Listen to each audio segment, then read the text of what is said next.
In this week's drive, we wonder which way it's going to fall, see the newest Bond-mobiles, take a jump, and get a grip. All this and more in this week's Drive.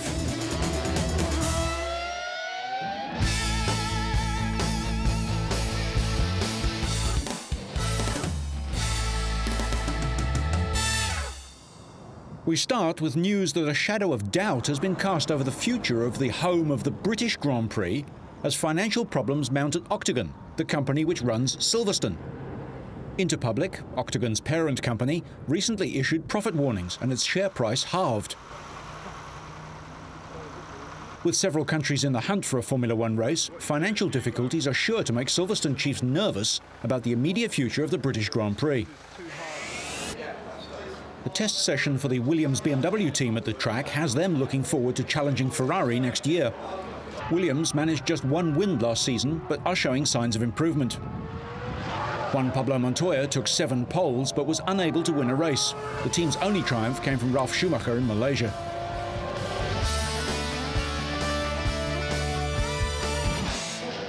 The Race of Champions matches 2- and 4-wheeled track and rally races on a combined side-by-side track. World Rally champion Marcus Gronholm took advantage of Belgian Francois Duval's mistake to win the first semi-final, and he won the second runoff too. In the second semi, French tarmac rally specialist Sébastien Loeb edged out Harry Rovanperä in both runoffs. Each runoff saw the 2 drivers race identical cars for 1 lap of the inner track and 1 lap of the outer track.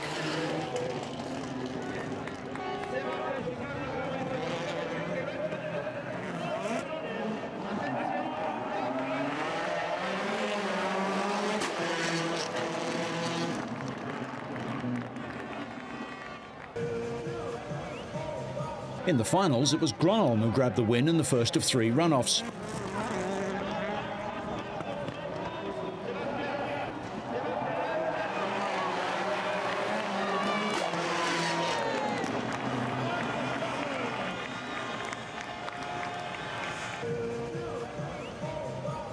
Loeb lost the first run in a Seat Cordoba World Rally car, but came back in the second to level the score in a Peugeot 206, the model of car in which Gronholm won this year's championship. Gronholm had made a mistake by running wide on the final corner of that second runoff to allow Loeb through.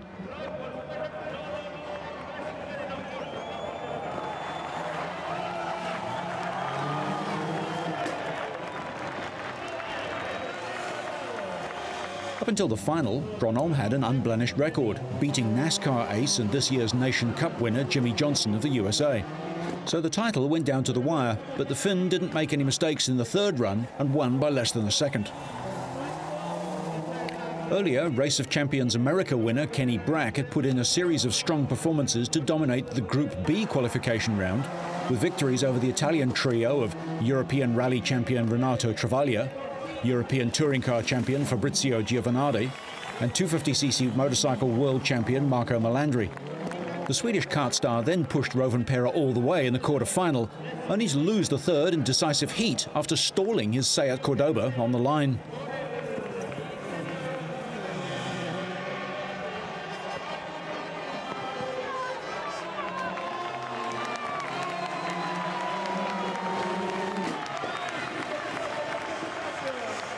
Loeb actually set the fastest time of the session in his winning second runoff. With the win, Marcus Gronholm joins a list of champions which includes other rally drivers such as Carlos Sainz, Tommy Mäkinen, Colin McRae, Didier Auriol, Stig Blomqvist and Juha Kunkkanen.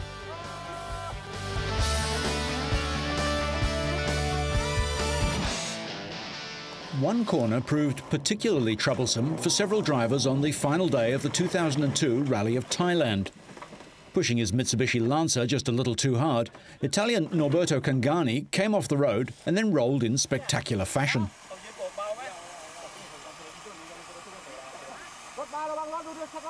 But even as Cangani and co-driver Froz Deprimier were acknowledging that they were unhurt, Thai driver Jirapat Promnok came barreling down the stretch of road and nearly joined them in the ditch. Yeah, for now, for us, physical is okay, but the car, no problem. But I take the road inside too fast, and the car jump behind, and so I try to take the road, but come out, and out of the street there's a channel, and I go go away on out of the street. Is a problem of the race, so. No good for me this year. So. And moments later, Thai driver Chai Chan Pirya also had problems at the turn and ended up crashing just meters from Kangani's Lancer. Pay attention, man. Hey, it's okay? It's okay? Okay. Just. Okay, no problem. Okay. Like Kangani and Di Primia before them, though, the local driver and his navigator Tawi Nanina also walked away from the car in one piece. The 2002 Asia-Pacific Rally title went to Malaysian Karamjit Singh. He had dropped out after leg 2 of the rally, but had enough of an advantage over his rivals to keep him out in front and secure the overall win, his second championship victory on the circuit. Kangani's teammate, Domenico Calderola, meanwhile, managed to keep his Mitsubishi on the road. His victory assured him of second place in the overall season standings.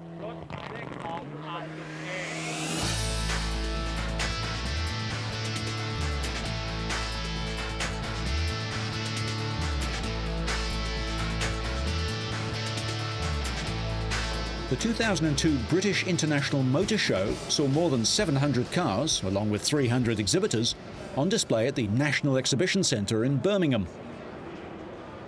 MG revealed its new high-performance sports car, the MG X-Power SV. The styling is mostly down to the demands of airflow management for competition cars. A flat underfloor and front and rear diffusers manage the airflow for high-speed stability, and all the body panels are made from lightweight carbon fibre. The X-Power range starts with a car powered by a 4.6-litre quad-cam V8 engine, giving a top speed of around 170 miles an hour. For customers looking for that extra kick, MG have the SV Club Sport, which has a more powerful 5-litre V8 with 410 brake horsepower and a top speed limited to only 195 miles an hour. Jaguar's XJ nameplate has been around for decades, and the latest evolution is longer, taller and wider than previous XJ models, with aluminium construction and new naturally aspirated and supercharged V8s and a 3-litre V6, which brings back the XJ6 badge. The alloy XJ uses rivets and aerospace adhesives to join the aluminium parts. An updated computer-active technology suspension adjusts to driving conditions. Emergency brake assist applies maximum braking in an emergency. Dynamic stability control intervenes if the vehicle is headed out of control. And adaptive cruise control keeps a set distance from the vehicle ahead. The first new Bentley since VW took control of the company is the Continental GT. Under the bonnet is a 6-litre, twin-turbocharged W12 engine giving over 500 brake horsepower, via a paddle-operated 6-speed automatic gearbox and all-wheel drive, a first for Bentley. This is the most important event in the British motoring calendar. For 2 weeks, the eyes of the world will be on the British motor industry, and the reason that's important is we're the largest manufacturing sector for the British economy. We produce something like 1.6 million cars a year, and that is vital to the economic lifeblood of this country. Making its UK debut was the Mazda RX-8, a 4-door sports car. Powered by a rotary engine mounted low in the chassis and close to the bulkhead for good weight distribution, it's both lighter and stiffer than the old RX-7. The Mazda 2 is based on a Ford Fiesta, and power comes from a choice of 1.2, 1.4 and 1.6-litre petrol engines or a 1.4-litre diesel, with either a 5-speed manual or a new automated manual as an option. The MPS is based on the Mazda 6 hatch, with a turbocharged 2.3-litre engine and 4-wheel drive. Built in Coventry, the Peugeot 206 GTI 180 has a 2-litre engine with variable valve timing and a top speed of 143 miles an hour. It looks like it's had a bit done to it, but in reality this is a tarmac terrorist that puts out 180 brake horsepower through a close ratio 5-speed gearbox. The standard electronic stability program provides traction control and skid prevention with ABS brakes, emergency brake assist and 4 airbags, as well as rain-sensing wipers and automatic headlamps. Peugeot were also keen to remind showgoers that they can build slinky sportsters as well as hot hatches and sensible people movers. Renault hopes its daring new Megane 2 will reverse the belief that modern cars all look alike these days. The Megane 2 takes styling cues from its bigger relatives, the Aventine and Velsatis, but hesitant public reception for these two upmarket cars doesn't bode well for the mainstream Megane. The Megane front end is relatively conventional, with a family face inherited from the Clio and Laguna. Some critics say features like the cut-back rear window and protruding boot wastes usable space in the name of style, but Renault calls this a brave new shape.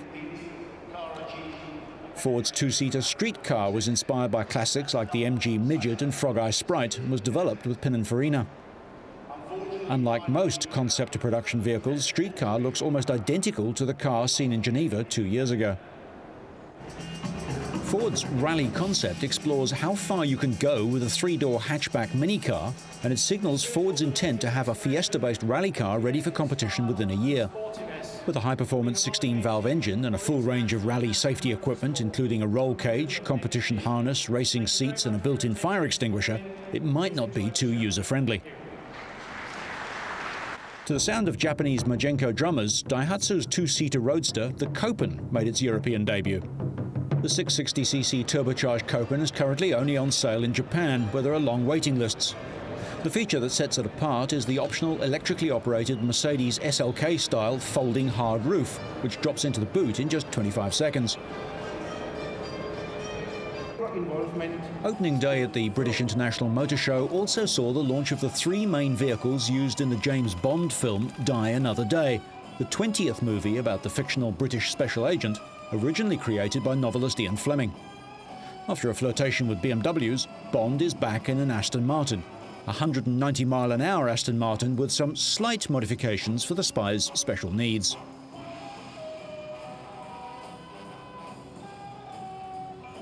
Ford and its subsidiaries Jaguar and Aston Martin paid millions for product placement in the movie. Ford will build a limited run of pink Thunderbirds. Q has clearly been hard at work giving Bond the edge in gadgets that go bang. The movie's villain, Zhao, is not outdone in the weapons department of his Jaguar XKR convertible. 4 Astons and 4 Jaguars were provided for the film, including a body shell that was fitted to a four-wheel drive chassis for some scenes that required off-road capability.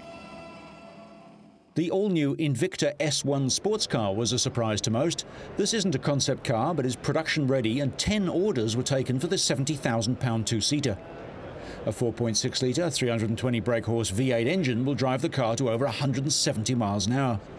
The original Invictas were built in the 1920s and early 30s by Sir Noel Macklin. Disregarding cost, Macklin insisted that the quality of Invictas should match Rolls-Royce, and their performance should challenge Bentley. Miss Violet Cordery, Macklin's sister-in-law, set records around the world. In Paris, her 3-litre Invicta averaged 70 miles an hour in a 5,000-mile endurance run. In Italy, she broke 4 world and 33 Italian records at Monza. With her sister Evelyn, she covered 30,000 miles in 30,000 minutes, almost 21 days, in a standard 4.5-litre Invicta Tourer at Brooklands in 1928. A stunning new TVR coupe also made its world debut at the show. Based on the Tamora, the T350C has been designed for use as a GT and one-make racing car. With a low-drag shape, a front splitter and rear diffuser creating downforce, the car just screams motorsport. A Targa version, the T350T, will also be available. Performance looks set to be electrifying with the 350 brake-horse 3.6-litre TVR Speed 6 engine and a weight of just over 1,000 kilos. The Spiker C8 is a Dutch-built mid-engine two-seater sports car with electric tilting doors, massive 14-inch racing disc brakes with 6-pot calipers, and Formula One Koni shocks. It uses Audi's 4.2-litre all-aluminium 40-valve V8, mated to an Audi 6-speed transaxle powering the rear wheels. A sequential manual gearbox is an option. Spiker will race at Le Mans and other endurance races with the double 12R. Power output is 450 brake horse for road cars and up to 620 for the double 12s. Like Invicta, Spiker has a history. It goes back a century. The world's first 6-cylinder was a 4-wheel drive 8.7-litre Spiker in 1902.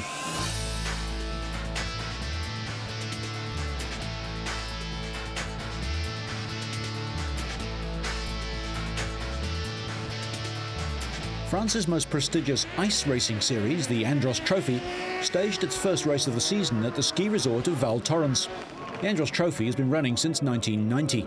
Attracting big-name drivers and manufacturers is made up of 7 races in mountain resorts with a grand finale. The ice track on which the race is run is prepared weeks in advance, being sprayed with water to ensure an even and stable coating of ice. And during the races themselves, changes in temperature make for exciting viewing as ice either melts or forms. In the first elite final, 6 laps round the 850-metre course, Wilfried Mirafina took victory in his Opel Astra, 5.31 seconds ahead of last season's championship runner-up Marcel Tarrés. The second elite final was held in glorious sunshine the next day. This time, Jean-Noël Lactu, who had finished third in an Opel Tigra, went 2 better as he held off the challenge of Christian Bourgeon and Marcel Tarrés in their Opel Astra and Citroën Zara respectively. Lactu's winning margin over Bourgeon was just over a second. Tarrés was a further second and a half further back in third place.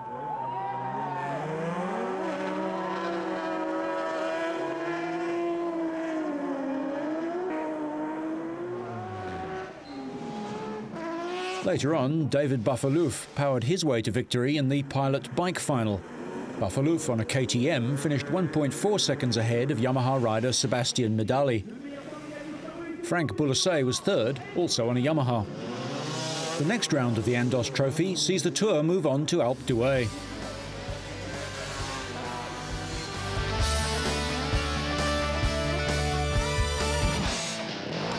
Still on 2 wheels, where Mark Friescher tackles a sponsor's dream at the opening round of the Indoor Trials World Championship in Andorra.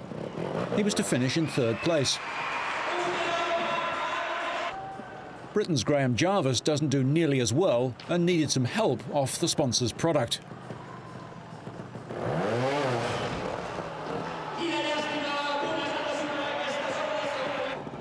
Some of the obstacles appeared impossible to surmount.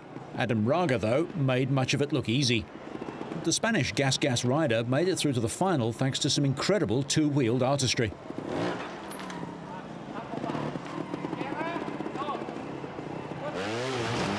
Albert Kabastani makes it to the top of what seems impossible, a steep artificial waterfall. Japan's Takahisa Fujinami has a more physical style than many, but the Montesa HRC rider eventually secured 4th place with 22 penalty points.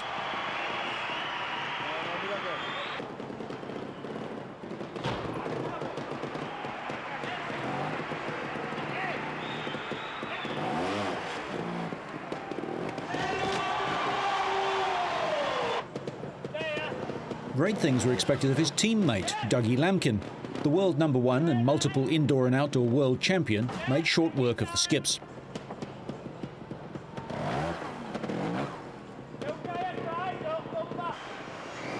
Raga on the left was up against Lamkin in the final face-off. Lamkin goes first, but fails to reach the top level.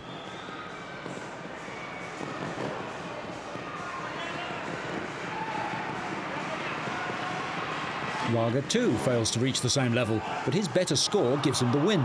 11 penalties to Lamkin's 14, with Frazier 3rd and Fujinami 4th. Penalties are collected for putting a foot down to balance, up to a maximum of 5 per section or task, hence the older name for the sport, foot up or observed trials.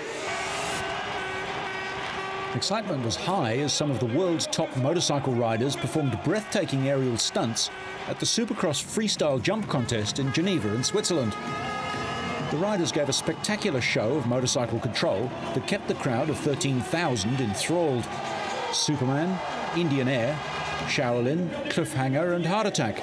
Each gravity-defying stunt was more daring than the last, but none equaled those of Benoit Millot, who tried to perform the famous backflip, a stomach-churning manoeuvre that only 5 riders in the world can do.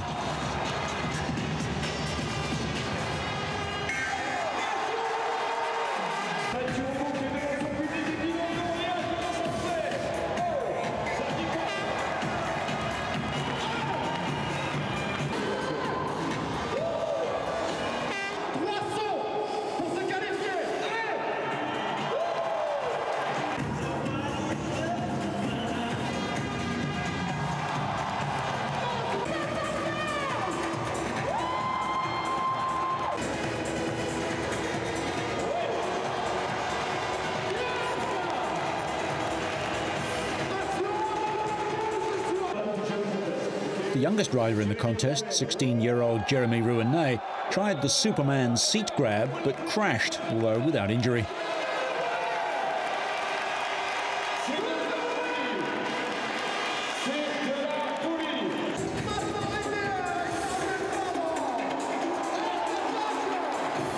Benoit Milot's trick involves flying high off a ramp so steep that it's almost vertical, rotating the bike back over the head and body and all the way round to land wheels first to the ground. And that's where he got it wrong.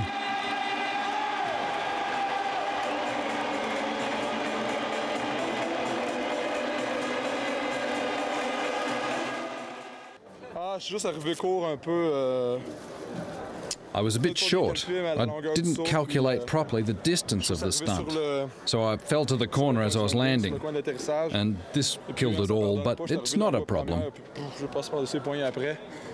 But the high-flying Canadian scored the most votes from the crowd and won the evening.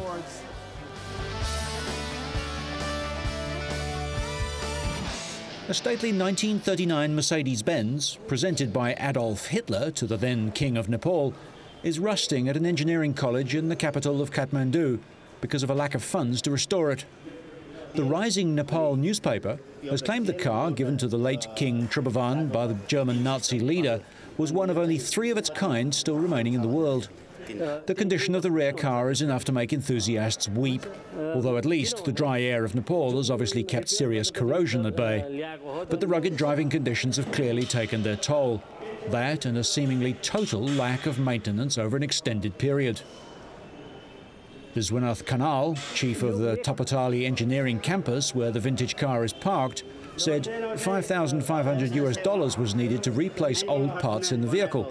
But judging by its condition, he might be underestimating the cost of restoration by a factor of 10 or 20. He recalls how the car came to Nepal. In 1940, this car was carried by the soldiers of the porters. At that time, there was no road in Nepal. King Tribhuvan, grandfather of the present King Gyanendra, died in the 1950s. He used the car when Nepal had no motor transport, and for many Nepalese, the only car they ever saw was the Royal Mercedes. The old car is currently being used to train mechanics, but mechanical sympathy apparently isn't on the curriculum. And using a 60-year-old car as a teaching aid makes you wonder how they'd handle a modern vehicle with its very different technology. Certainly the car's sad condition, given its history, doesn't bode well for the treatment a more ordinary vehicle can expect in the service stations of Kathmandu. A former Nepali Prime Minister once offered to buy the car and have it restored at his own expense. But the college had no ownership documents to sell the vehicle and were therefore unable to do so, local media report. Nepal, wedged in the central Himalayas between China and India, opened up to modern development in the 1950s and now has more than 15,000 kilometres of roads crisscrossing the mountainous nation. There are now more than 200,000 vehicles, including motorcycles, running in Nepal. We'll end with that inaccessible piece of history, but so you stay on track and up to speed, make sure you catch next week's Drive.